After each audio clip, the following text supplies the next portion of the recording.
Hope it does. But you know what would have prevented this? Some damn instructions. Alright, so we got this in today. This is from Crazy House Customs. It is a crossbar. This is made out of steel for the Bronco, kind of like what the Raptor has, except this one's probably heavier and sturdier. You got two end pieces, and they did draw on here which side of the car and which side faces rear and which side faces front, as well as over here as well as passenger. Comes out of the hardware. Doesn't come with instructions, but I'm hoping it'll be pretty intuitive once we get the roof panels off and get up there and get to putting things together. But we'll also look at some of the pictures on their websites to see if we can kind of use that to get it out. I'm thinking that if you wanted to have lights in this, you could probably put maybe some LED strips in here. I'm not going to do that because I think I have plenty of light with the Mavic light and the rear cargo light, so I'm not really looking for that. But if that's what you wanted, you could probably do it. Like I said, this is steel, so it's pretty sturdy. It's also a little heavy. So, but here, we're going to turn it over. Inside the car, this is what you'd be looking up at. You know, it does have Bronco engraved in it, so that's pretty cool. And it looks to be low profile too, so I don't think you have to worry about your head hitting it. Our good friend Bigfoot Destination Bronco, I think's his name, or Destination Bigfoot Bronco. We made him down at Supercell last year in Tennessee. He put a different brand similar to this. I think his was Goat Fabrications. We bought this, so we're not obligated to be unfair. We can be completely honest here. So we're going to put this in and hope to see if we can get rid of some of those rattles and creaks. Anderson Composites Hard top is not quite as bad as the stock one, but you do have some rattles and creaks, especially when you're off-road and articulating. That's when you notice it the most. So we'll put this thing on, see if that helps. He said it helps his with the one he got. So we're going to see if this one will do this thing. So hopefully find out very soon. All right, so here we have the brackets that go on the roof. So given the hardware they give us, I mapped it out to where you have one nut for each one of these holes on either side, which if you look in the pictures on their website, it kind of gives you that clear indication that that's how it's supposed to go onto the side mounts.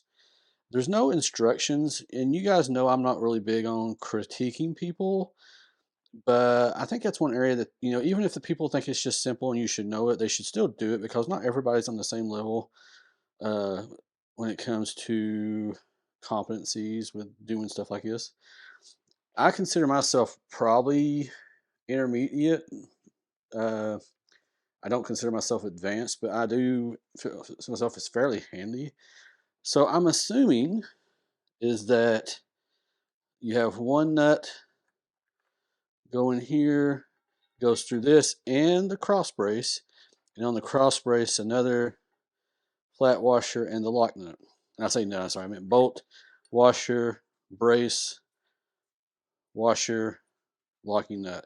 And I'm assuming it's for all four. But when you add the number up, you have like 3 washers left over, which is not uncommon for people to have leftover hardware or extra hardware in these packs, because I don't understand where else that could go. So it's not a huge deal. I think this should be okay. Other than that, I think it's just as simple as bolting these onto the roof of the car. So we're going to hook all this up here in just a minute and show you, and then we'll take it out and see if we can fit it on the car. We may have to disassemble it just because I have the roof rack from Trail Racks. I don't know if we can sneak it in between those bars without scratching a bunch of shit up. But if that's the case, we'll definitely try to do it if it's safe to do it, and if not, we'll disassemble it and then try to reassemble it inside the car, which could be a little more painstaking than most people would be willing to do, but most of y'all that don't have a roof rack probably wouldn't be an issue at all. So anyway, stay tuned. All right, so quick PSA. The way I'm doing this is wrong. As you'll see here in just a moment, as you saw in the intro, that brace is supposed to come over that lip. Other than that, it's the exact same process here as far as the bolt, washer, brace and bracket, and then washer, and then locking nut. Very frustrating, but that they don't give you some instructions. I guess I probably could have saw this on the picture, but it's kind of hard to see. And anyway, like I said, that should have been something that should not have been an issue, because they should have said something either on their website or in the instructions, even if it's just like a half a page or a paragraph. That little thing would have helped, because when you're lifting one of these things up on your car and you're risking scratching it or hitting something, you don't want to do it any more than you have to. And having to take it back off, deassemble it, then reassemble it, and then put it back up again increases your risk of accidentally damaging something. So please, Crazy Horse Customs and other vendors out there, I love you guys, but please get some kind of tutorial or instructions on your products. And this is the way it'll sit in the car with this piece facing up towards the roof. You can't see it from the passenger compartment, and this laying adjacent. And it does have it labeled on here, so this will go in the front piece, this will go in the back. This is where the factory hardtop will connect in. We're going to show you here in just a minute how we put it in. But here you go. Now we got to do the other side and we'll be done. All right, so here we are. Everything's bolted up as far as the brace itself.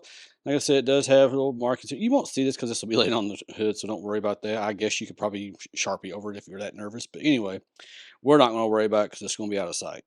So, like I said, it's clearly labeled front, rear, passenger versus driver. The way I have mine oriented is the way they did theirs on their website, to where the word Bronco, you will see it from the back seat in the appropriate I guess alignment, so to speak. But anyway, so yeah, I definitely wouldn't recommend doing this while it's on the vehicle because it's a little tricky, especially you got at least two hands, because you can't really flip that back and forth. And this thing's laying on top of the vehicle, you're not gonna be able to get to those nuts. So I wouldn't think. So anyway, I said all you need is a pair of 13mm wrenches or sockets to get these on. All right, so we removed the bracket on the driver's side. You can see it still over on the passenger side.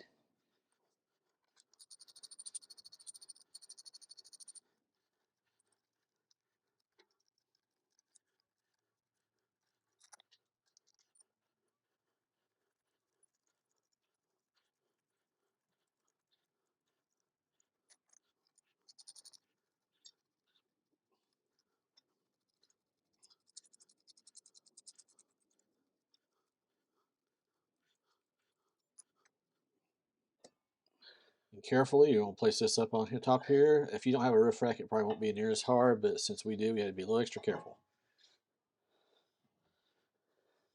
All right, so a little snag. So initially we had them set like this. Well, we tried to put the bar on, and guess what? It's too wide. So we're going to try it like this with these on the inside of this rail as opposed to the outside, to see if that works. Hope it does. But you know what would have prevented this? Some damn instructions. Crazy Horses. Do some instructions. It takes like 10 minutes maybe to work some up. Just a couple of quick tips on your website. If you don't want to print them out and save paper, just put it on your website. It's not a big deal. Anyway, rant over. Get back to work. All right, as you can see here, once you get it on, it fits like a glove when you got the brackets on, right? So these things just went right in. Speed it up here so it'd take less of your time to watch it. But yeah, we just put them up there, step over nice and flush. I don't think you're supposed to reuse the stock brackets underneath those. I don't see why you would need to, but there's no instructions, so we didn't use them. We kept them just in case, as always, in case we decide to sell this thing or ever in the future or want to get rid of the brace for some odd reason. All right, here's the finished product, guys. Fit very nicely. Like I said, could avoid all that stuff if we just had better instructions, but I hope it's worth it. Anyway, like I said, you gotta put those brackets on just right. If you put them the opposite way, it won't fit. So,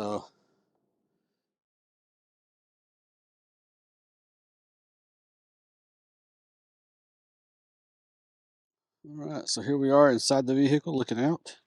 This is from the rear, of course. Like I said, I put some Velcro up here so that way I can put my patches on, because that Anderson Composites Hard top doesn't have a top that liner that lets you put patches on. So I figured that'd be a good chance to do that. Kind of obscure. I don't know if rear passengers will see it. Yeah, I think it's pretty cool. So, yeah, pretty sweet. Here's the front. From the front, I should say. Yeah, you can see the Bronco. If you're in the passenger seat, it'll look right. That's the way they had it in their videos or their pictures. But, so that's what we did too. Pretty neat. Sorry, the roof rails or roof rack rails kind of blend in, but we didn't get it for anesthetics as much as we got for purpose. So, next.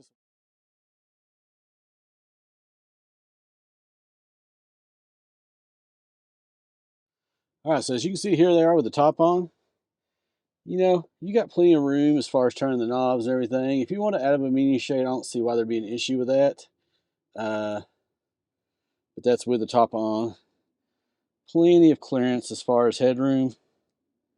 I'm only 5'11", so if somebody was over like say 6'3", they probably want to find somebody that has a similar device. I don't think it hangs down any lower than the Raptor does. Also depends on how far your seat back is. But anyway, I just want to show this to you guys with the roof on. So this Anderson Composites, but it should be very almost identical to this factory one. All right, here's from the rear seat with the roof on.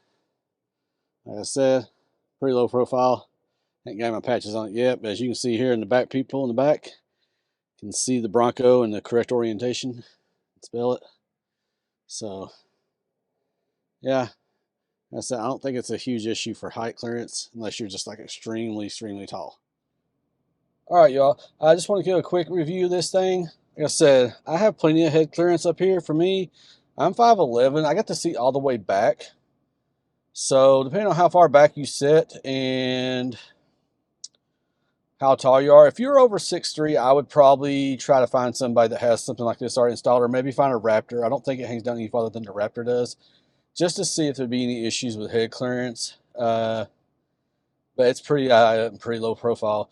The initial drive over here to where I'm at, some feedback immediately from this thing, it feels more solid. The body does not feel loose at all. And I don't know how to describe that because it's not like the Bronco felt really bad to begin with, but you know, I could definitely tell a difference just going around curves and just regular highway driving. Now, who knows what that's going to be like once we get off-road, but I can tell you on road, the initial impression is that you can tell a difference as far as just the rigidity of the body.